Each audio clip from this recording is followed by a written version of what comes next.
back in time. But we are going to have a wonderful conversation with three very eminent political leaders who are in many ways shaping the region as well as global affairs at this time. Minister Penny Wong, Minister of Foreign Affairs of Australia, Winston Peters, Deputy Prime Minister and Minister of Foreign Affairs New Zealand, and Dr. S. Jaishankar, Minister of External Affairs India. I would be tempted to ask them to predict the outcomes of the elections in the US this morning, but we're not going to do that. I don't think anyone in the US is able to do that either. So we are going to hold our horses and wait till 6 p.m. when early trends become more visible. But until then, we are going to actually discuss a conversation that began yesterday evening. What could we do together in the region? How could we respond to some imperatives that the region confronts and in many ways has to navigate? And of course, let me kick off by asking Minister Wong, or first thanking Minister Wong for having us back the second time. This is the second Raisina Down under your watch. And actually, Jai's as well. Jai's as well, that's right. So thank you for having us here. And we've had a wonderful time. We had a wonderful beginning yesterday evening. We had voices from the Pacific Islands, from BIMSTEC, and we discussed some very important issues. But on the back of that, let me kick off this morning by asking you, Minister, in these kaleidoscope of plurilateral arrangements, I think this is the first time India, New Zealand, Australian foreign ministers are actually going to be on a stage together for the and discussing a common future. This is the first time it's ever happened. I may be wrong, but I hope it is because I like first times. But so is this a trilateral that was ignored? Is it a trilateral that's time has come? Is it a grouping that needs to now, in many ways, become more active in the days ahead? I think it's a reinforcement of the fact that, given the world's circumstances, countries that have similar interests, that share a belief in the importance of regions, a world which is peaceful, stable and prosperous, in which rules are observed. This demonstrates the importance of us working together, and it's been fantastic. I didn't realise this was the first time all three of us had been on a stage together, though, but Winston's nodding at me sagely and he knows everything, so he must be right. Obviously, we work very closely with India in so many ways, through many of the fora in the region, so East Asia Summit, obviously the Quad. One of the areas where we work really closely with New Zealand is obviously the Pacific, and New Zealand, I think, has a really special kind of role in the Pacific that we respect and we learn a lot from. Joe and I have spoken over the last couple of years about engagement in the Pacific, and under his leadership, India is engaging more as well. So given that there's no part of the globe which is immune to geostrategic competition and immune to the disruption that we see in the world, us working together, whether it's through the Pacific Island Forum or in bilateral arrangements with Pacific countries, I think is a really positive development. And I've certainly, since I've become minister, really been pleased at the trajectory of our engagement with both New Zealand and India, particularly in the Pacific. We've made a lot of progress. Minister, yesterday we had Chris Bowen speak to us on energy and climate policies, and he did mention that energy and climate are about national security, they're about energy, industrial policy, they're about economic policy, they're about people, they're about everything, right? One thing he did mention was the Make in Australia initiative. Sorry, it's Made in Australia initiative. Make in India, Made in Australia. Future Made in Australia. Correct. So my question to you is that in the age of these policies which are seeking to promote domestic industry, competitiveness, also domestic economies, how do we ensure that the development partnership imperatives of sharing the gains of globalization, of reaching out to smaller economies, remains at the core of everything that we do?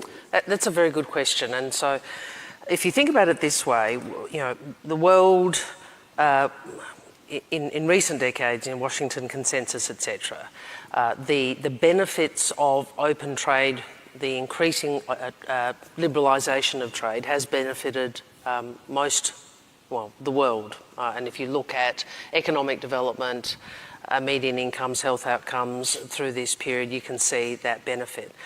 In the period through which we're living, driven primarily by, let's be frank, geostrategic competition, disruption in the world that we can see, from Ukraine to what's happening in the war in Gaza,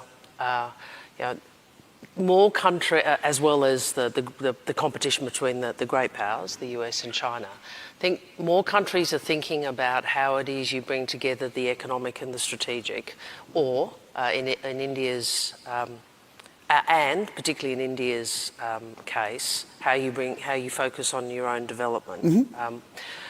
All of these are driven by that desire to work out how it is we best position in a world that is increasingly disrupted, both by, as I said, by conflict and by competition.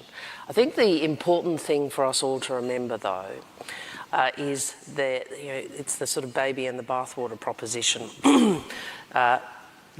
There are many benefits to predictable trading arrangements for all countries, developed and developing. There is inherent stability in prosperity that is shared, where people all have skin in the game and all can benefit. There is merit for countries which, we're not a superpower, so we like predictable trading arrangements, and that has been actually central to how Australia has developed as a nation and enhanced our prosperity. So through all of these, I think it is important to recognise what we need to do, which is strategically important to us, but at the same time not disregard the benefit of open trading arrangements or predictable trading arrangements to all of us. And that's an ongoing, tension might be too strong a word, but a balance to be made. And it's important, I think, for those countries, for whom those trading arrangements, that international engagement, economic engagement matters greatly, for us to continue to advocate that, because we bring to it a different perspective to the great powers who have very much larger domestic economies. Deputy Prime Minister, let me turn to you. Let me ask you the same question. India, Australia and New Zealand, a trilateral whose time has come? We have lived for a number of decades where what seemed like a good idea was being quietly contemplated and was heightened in terms of the work we were doing. But more quickly than we thought, what was a good idea is now becoming a very critical idea, and it needs all the unction, all the speed and all the urgency that the geostrategic circumstances warrant of us. This is no time to be having an academic discussion. It is time where, internationally speaking, the rubber meets the road. And our purpose is to try and cooperate and get on with any country and every people, wherever they might be. But we still have serious interest in protecting our democracy, the rule of law, the freedom of movement and the right sort of international discussion when decisions have to be made. And so, as I say, there's far, far more urgency than ever before, which is probably why we're sitting here now, and we'll be doing a lot more of it in the future. Because our interest, actually, when you look at it, despite the disparity of size and difference in, dare I say, geography, we're part of the Indo-Pacific, and our needs are seriously aligned by not just our own internal political and social planning, but also by international circumstance. Minister, I did mention the elections that are currently underway, but is it fair to actually now start thinking about the fact that we will have to build our own arrangements in the region? And yes, there are elections that are happening which are important, and yes, it's an important partner to the region, but eventually the region will have to build its own undergirding that will serve its communities and different constituencies. And is that region, is the Indo-Pacific now beginning to put together that framework? We did well in the Asia-Pacific age, but is the Indo-Pacific ready to do that? Can I just say the amazing thing about what's happening in a few hours' time is that if you ask people what's going to happen in America, sadly, so many people will tell you what they want to happen. And none of us should be doing that. What we should be doing is understanding what Mary Bloggs or Joe Bloggs, whoever they are around the United States, wants to happen. If you understand that, you'll know now what the result's going to be. Well, we have to patiently wait because we do not interfere or have a statement, particularly as Foreign Minister, or a view on another country's democracy. But that said, we have to prepare to work in whatever the circumstance with a changed situation going forward. There is more protectionism. The world we once were trying to build on is changing, and we'll just have to react and change with it. Hopefully, as a contributing group of countries to their view, not just being subject to their view. Dr. Jaishankar, let me come to you. Two obvious questions. The first, of course, is the trilateral, and we had a bit of a conversation on this earlier. How important is it for New Zealand to become more active in the Indian Ocean part of the Indo-Pacific? And how do we actually build a framework from technology or advanced manufacturing or even the other agri and food processing capabilities of the country, in this new partnership?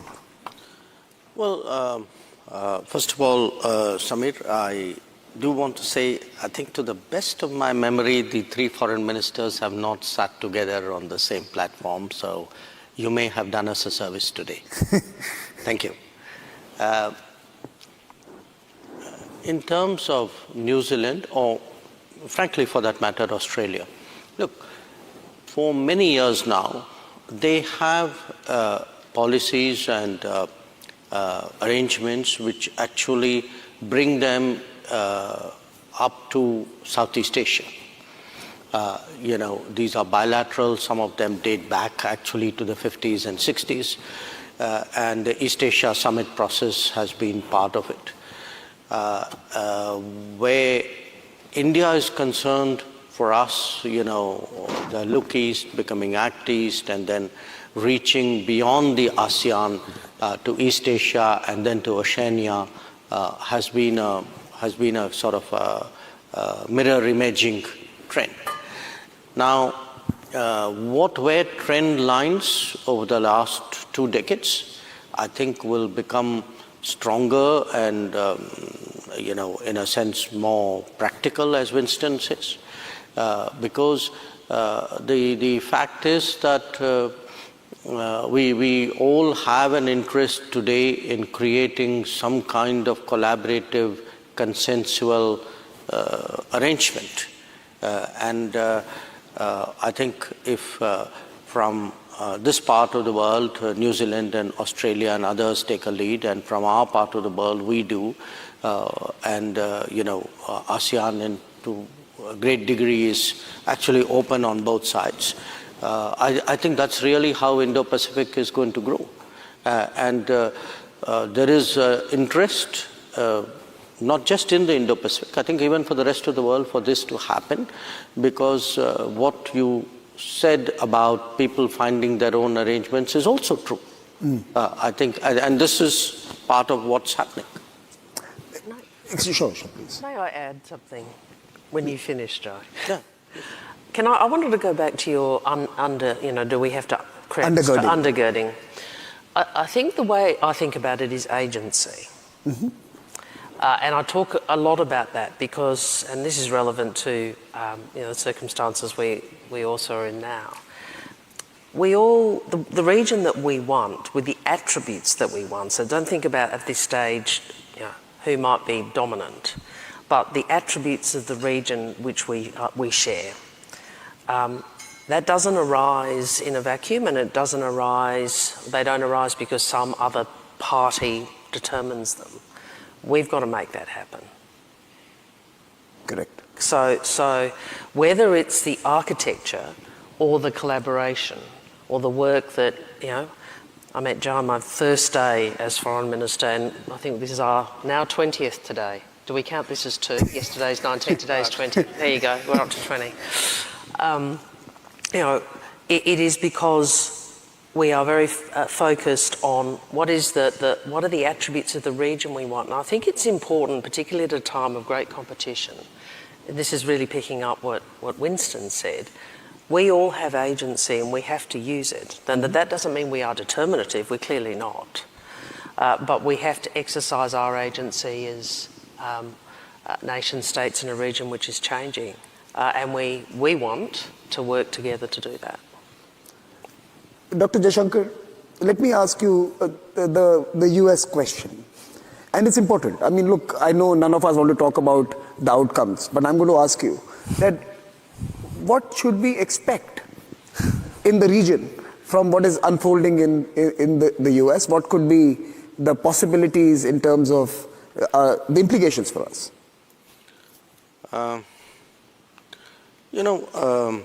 Look, to some degree, it's natural. People would contrast the candidates and their views and their preferences. But for a moment, step back and look at it like a trend line. Actually, the fact is probably starting from Obama. The US has become much more cautious about its global commitments.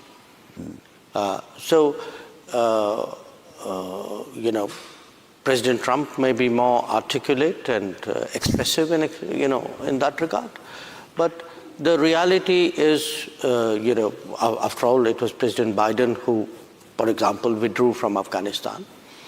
It was President Obama who said that, he would be very cautious about committing American troops to any future conflicts. So I think it's also important to look at the US more nationally than just purely in terms of the ideology of the administration of the day.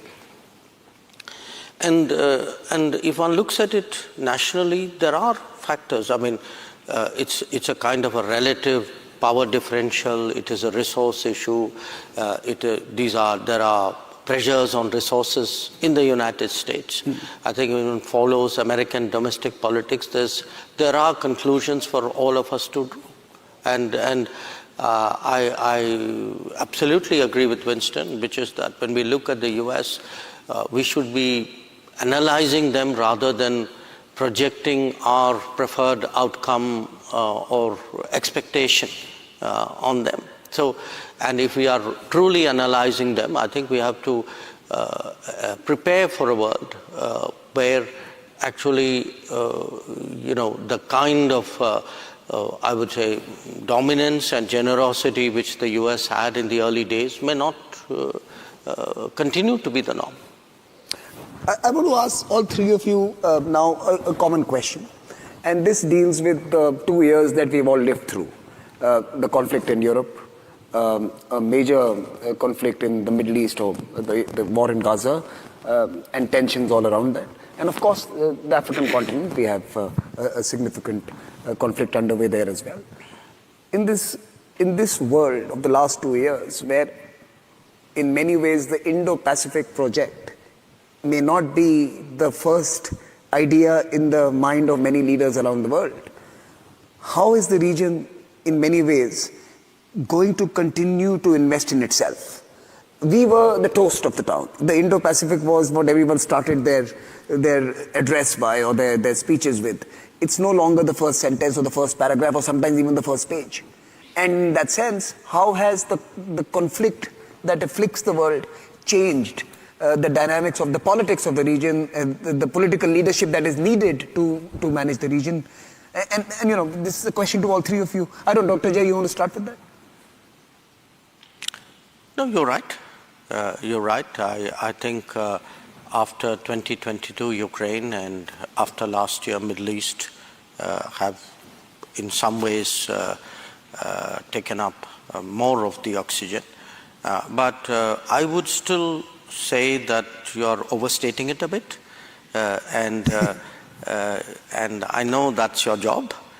So the truth is, if you go to Europe, which all of us do regularly, I think in Europe there is a recognition. In fact, there is a concern that American attention is going to be overly focused on the Indo-Pacific, and it's in fact in many ways the US-China dynamic which is going to be the major concerns. So that feeling continues. But yes, in a way, it's more spread. I wouldn't be too concerned about it because at the end of the day, I think it's the economics, the technology, the new things which are going to happen in the international economy. A lot of these are going to come out of the Indo-Pacific. So I recognize what you say, but I would be quite sanguine.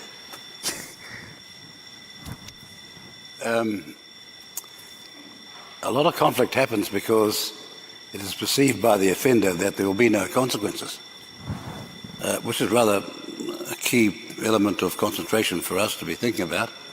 And conceptually, when we talk about the Indo-Pacific region, which is the greatest focus of resources and future wealth in the world at this point in time, and likely to go on for a long, long time as well. Nothing really much changes. It was best summed up by, I think, Chairman Mao, this thinking, so to speak, when he said, and most people haven't read what he wrote, but they should read it, but he said, push forward if you strike mush, pull back if you strike steel. So, push forward if you strike mush, push forward further. If you strike steel, pull back. Pretty basic, pretty simple. And a lot of that's happening in the world these days from some military enterprises that think there will not be any consequences. And largely, in many ways, they could be perceived to have been right. I kind of think our worry in the future is to ensure that they do not think that way, because we have been prepared not to go to war, but to ensure that a war does not happen. And that will not happen from peaceful dialogue and all the sanctimonious words. It'll happen by, sadly, when whilst we're living on earth and not in heaven, because we are ready to ensure that others are deterred from that action. So to start with where you began, which was we were the talk of the town, etc. I'm not sure I'd put it that way, but I don't think there's any doubt that the war in Ukraine has taken up a great deal of bandwidth, as well as a tragic loss of life. There's no doubt that the conflict in Gaza has been a great focus for the region and for the international community. So all of that, by dint of space for leaders, for foreign ministers, for polities, means that the focus has been on these conflicts. I think it's important to make two couple points. The first is that there is a connection between what is occurring and the broader reshaping or disruption of our region. So the war in Gaza has clearly been a very divisive conflict, both in our region and multilaterally.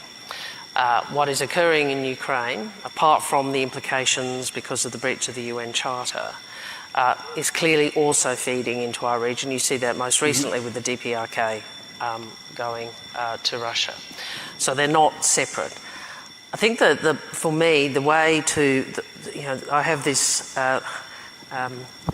sort of maxim to myself, the urgent and the important, and what it's trying to think about, well, not just dealing with what is in front of you, but the bigger picture. And what is the bigger picture? And I think it still remains true that the world is being reshaped, and the focus of that reshaping is our region.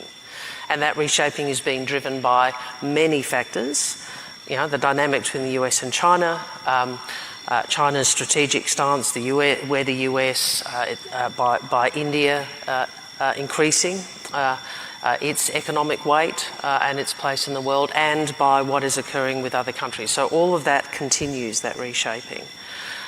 So the challenge for all of us is to try and deal with those immediate conflicts, but never to forget the context in which they are operating is the reshaping of the region and the world, and to remember our place in that and the importance of partnership, whether it's bilateral, plurilateral, or multilateral, to influence the reshaping in the best way that we can.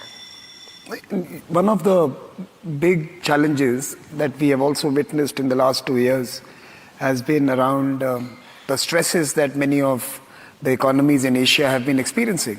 The debt levels have been very high. Economic growth has been stagnant because of the pandemic first and now the crises that we are experiencing, but also the limited availability of investment flows for their own development of infrastructure as well as capacities. And is that something that we now need to be thinking about partnering on?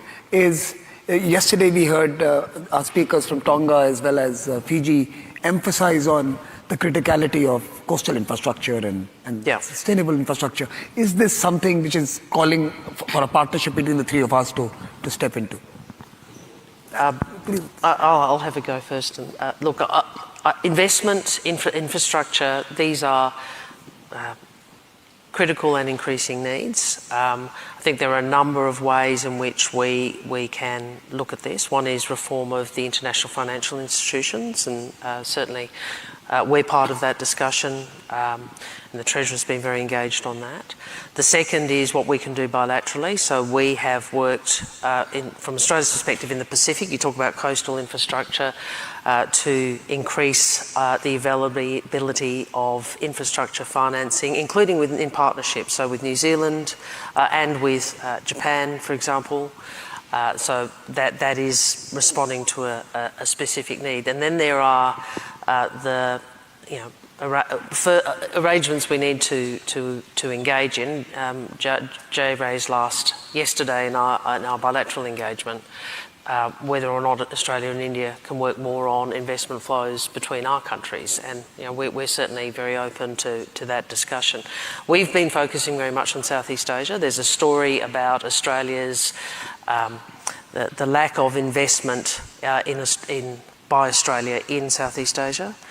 We want to turn that around. So the government is a very good strategy, which Nicholas Moore did, who's the former head of Macquarie, about how it is we better facilitate investment in Southeast Asia, and we've done a lot of work on that over the last couple of years.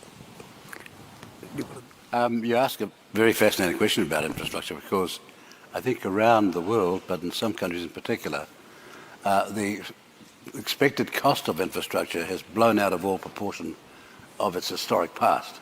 And that matter has not been reconciled in many economies, and most foreign ministers most finance ministers are tearing their hair out because of that. But nevertheless, it's important.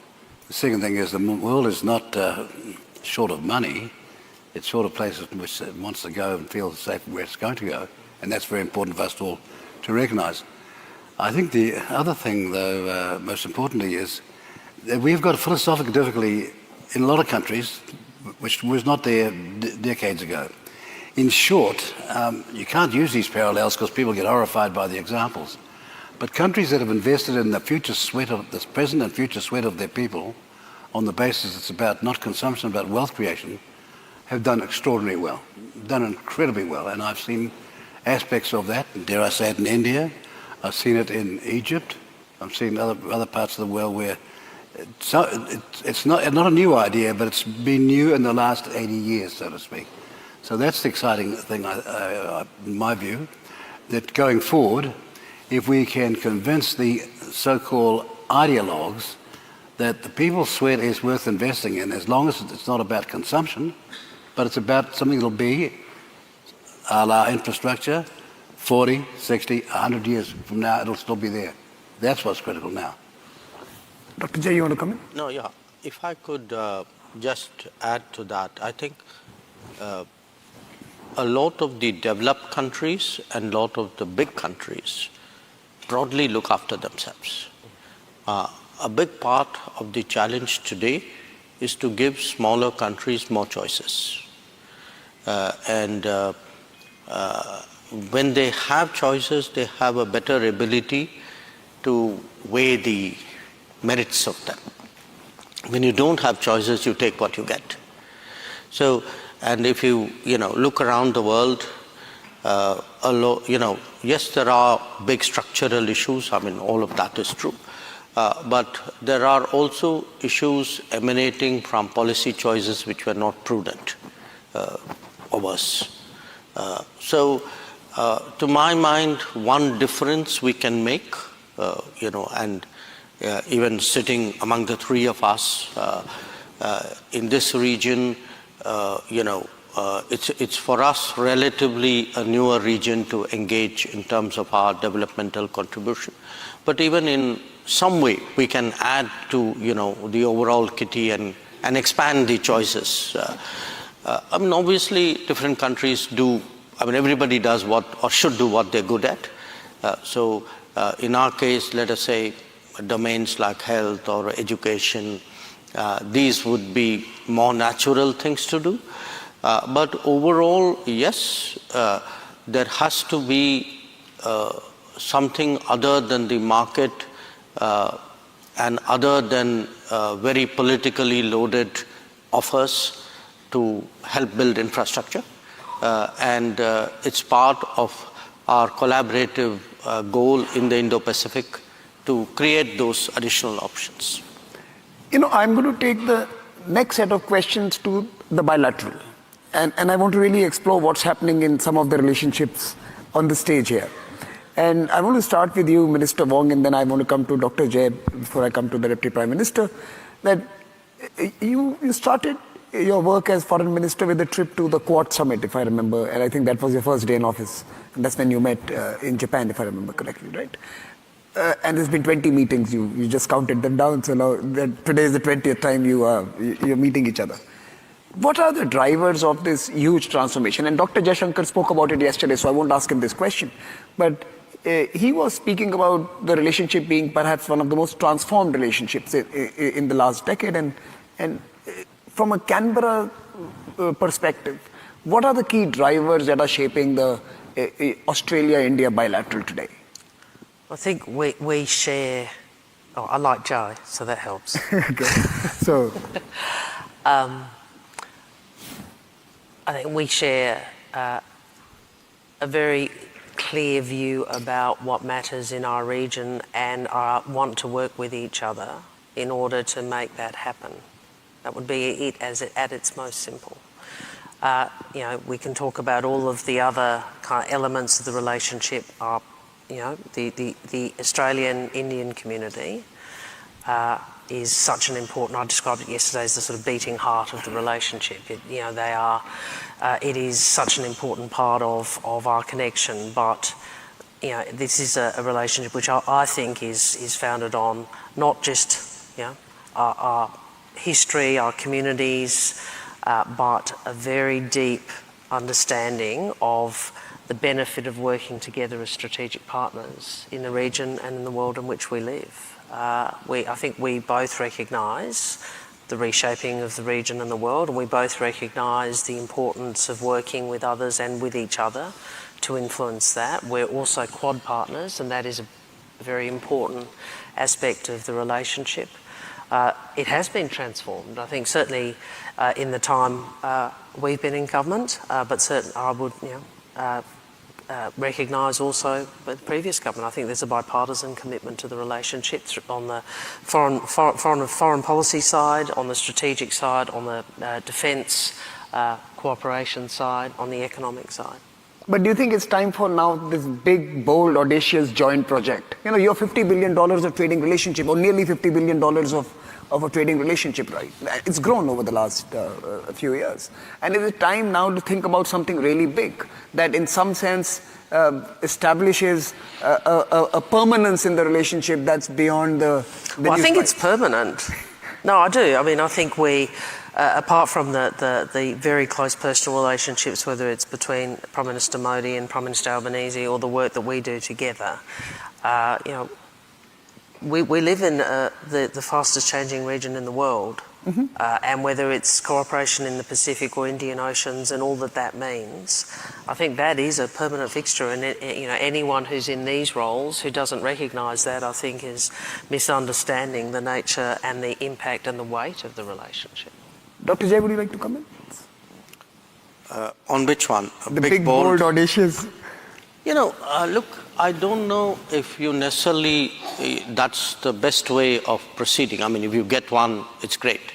But I would argue that in what we do is to look for what's the USP of that particular partner or country and see what we can do. And to my mind, big or small is not that relevant. I'll give you a very different example, and you are familiar with it. With Israel. Israel actually has made a huge contribution in terms of drip irrigation in India. So a lot of people in the agriculture business actually know Israel because for them this is a country of drip irrigation. So it can be one thing you're very good at, which applied on a big template can have a dramatic, game-changing possibility. So when I sit with my two colleagues, to me, education comes naturally to mind, because if you look at countries which actually have created a place for themselves in global education, Australia and New Zealand would come to mind. Because there are others who take students, but they have a big population of their own. So the international students are a small add-on. Whereas, these two countries have actually made this into a kind of a global industry. In the case of New Zealand again, Winston and I discussed it. To me, the dairy sector, for example, they are world leaders in that. And obviously, the nature of the domain is very different. We are sort of small animal husbandry economy. But there are collaborative possibilities, and there are actually some projects which have already started. Now, everything starts small, then you figure out how to scale it up. So once you start looking for partners who can bring some great, something important you don't have. Something unique. Yeah, something unique, and then apply it on that scale. Deputy Prime Minister, does New Zealand see a future where there might be more India in your life? And besides beating us in cricket, yes, I'm glad you mentioned that. It's terrible what you did. 3 decades. The Australians tried it for 3 decades. We're famous for our modesty. They had an Indian in their life, that guy, the spinner, who got most of us out. and the batsman. Yes, and Ravindra. Yes. Some of your finest exports. Yeah. Well, the reality is it was enormously exciting, because we're talking to a country where we thought we need to get their attention, but we went down the back door and did it, so I apologise for that. Back to foreign affairs and international matters. The truth is that the world has changed, and we have to do far greater cooperation with far greater speed, and so we need some basic fundamental ground rules, not just for us three, but for everybody engaged in our relationship, so those ground rules are followed. But the positive aspect of it is that take the Indian dairy industry.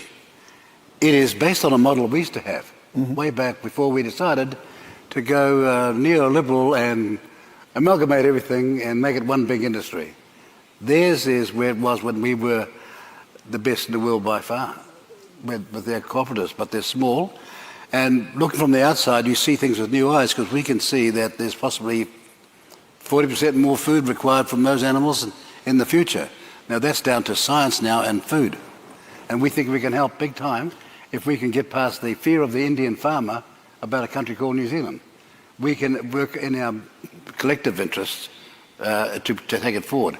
And on other products we've got, whether it be agriculture, those things, we need to bring those more to the attention of the rest of the world and get greater cooperation. We're small, but if you look at the countries launching rockets into the stratosphere, we're number 4. Nobody knows that. But we're number 4 in the world putting rockets into the stratosphere for multiple reasons, so to speak. What's the moral of the story? Well, the moral of the story is we are not having a discussion here about what we'd like to do. We're having this discussion here because we've got to do it. We've got to do it and get it ready now. That's the world which we face. And if we don't do it, we will have not stepped up to the massive challenges that have been, in many ways, forced upon us. You were wanting to come in on the cricket part. I was just astounded. Okay, that is an Like you said, appreciation. we've already spoken about this while we were being mic'd up and congratulated Winston. And are you On going a to be kind to remarkable- us when we visit Australia, the cricket team? Well, I was commenting on how hard it is for us to win in India. So that's what makes that Fair enough. remarkable. No, so, and the final part, I think I want to now actually, a few of you have discussed education. And Australia, New Zealand and India, we can say are connected through human bridges. It's our people who connect us quite deeply, and I think that's been emphasized in this conversation a few times. In a world where movement of people it lends itself to political conversations, political contests, politics of certain varieties. How do we ensure that these bridges that have nourished our integration, our engagements, our intimacy as countries, how do we ensure that those remain vibrant and alive? And how do we, in some sense, invest in these bridges in a manner that's useful for the future? Yes.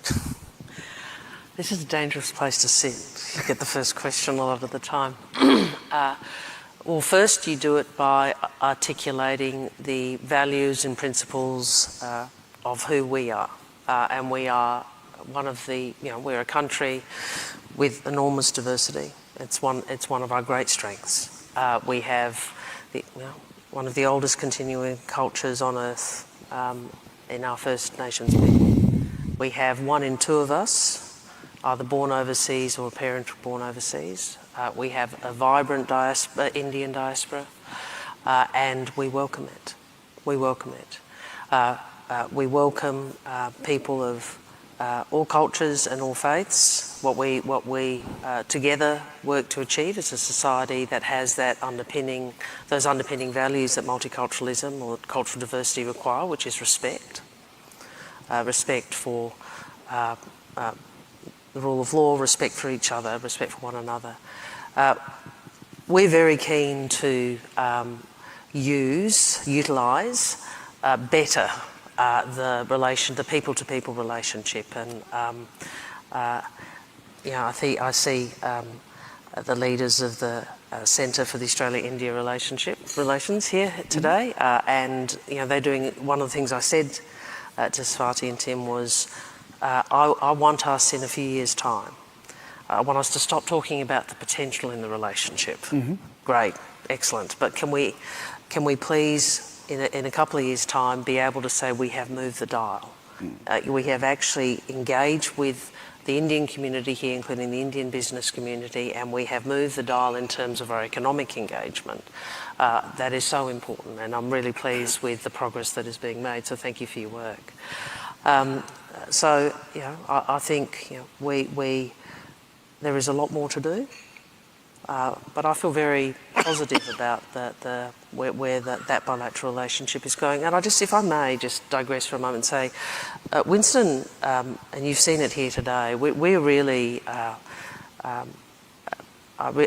respect very greatly the much forward-leaning nature of the New Zealand government's engagement in the Pacific and the world, and Winston's really led that.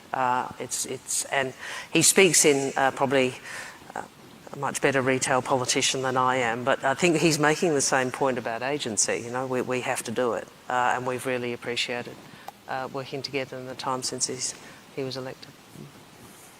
Thank you very much for that. That's most unexpected. That I said something unexpected. Can I just touch on one aspect called education? Education for us means that we've got to, in many ways, re-examine what we're doing. You know what the phrase in loco parentis means. It means in the feet of the parent. And so when you've got an education connection, say, with India, then we've got to remember that there's an Indian parent back there who expects us to do the best we possibly can. Mm-hmm. No questions. It's not second best, third best, but the best we possibly can.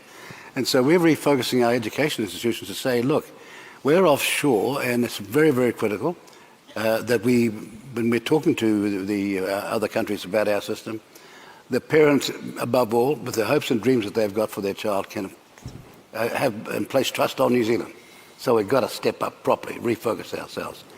It also means we should have been involved in the new city in India, and part of the education system, which the Aussies which Australia is engaged in, but we're not.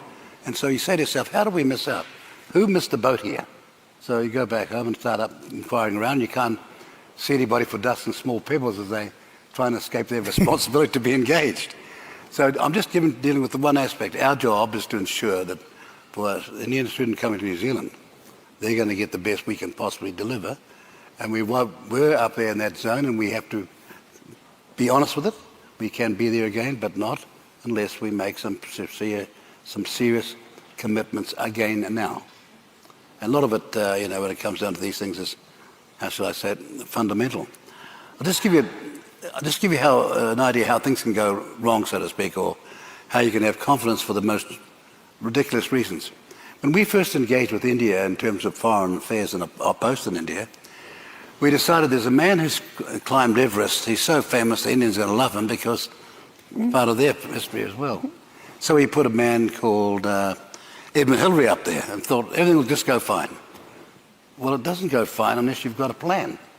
And we are, sorry to say it, it's not a confession, but we're all over excusing our past. We've just got to get a forward-looking plan in concert with the two countries I'm talking to and going forward.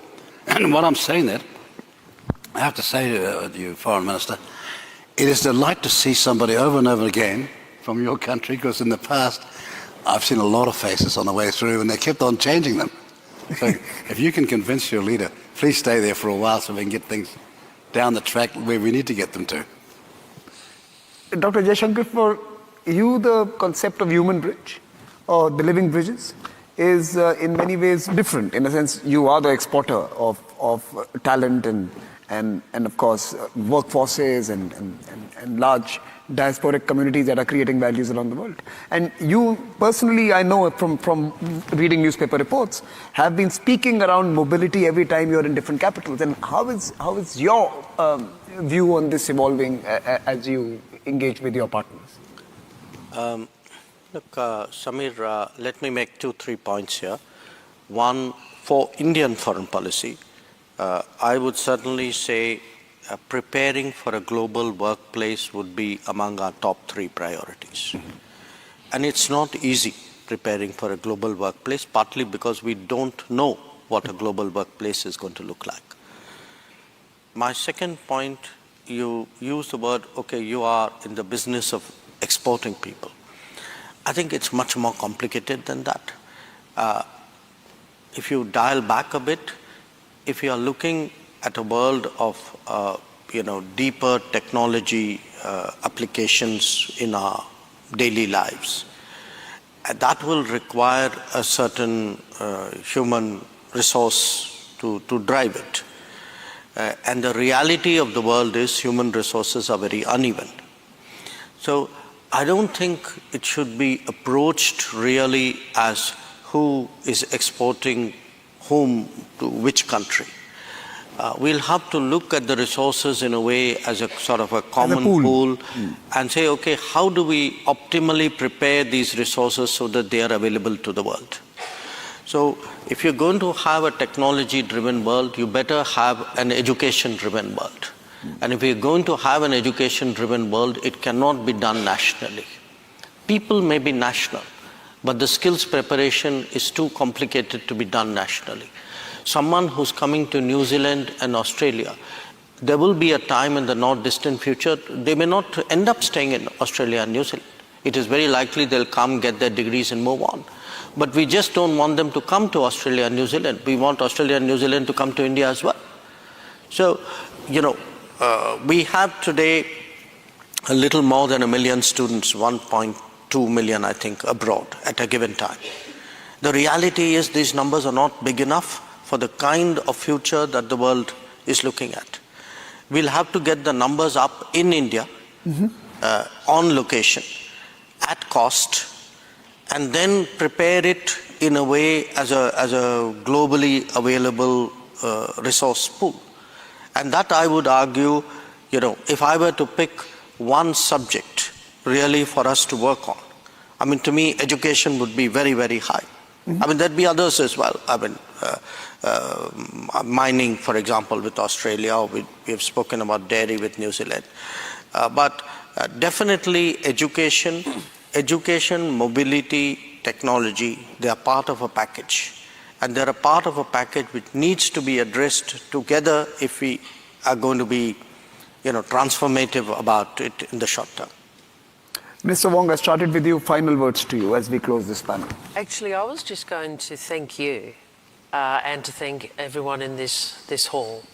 Raisina Down Under was, I think, credit where credit's due. I think it was Dr. Jashankar's suggestion and came out of a bilateral, one of our ministerial dialogues. I think consistent with the sort of my exhortation around agency and working together.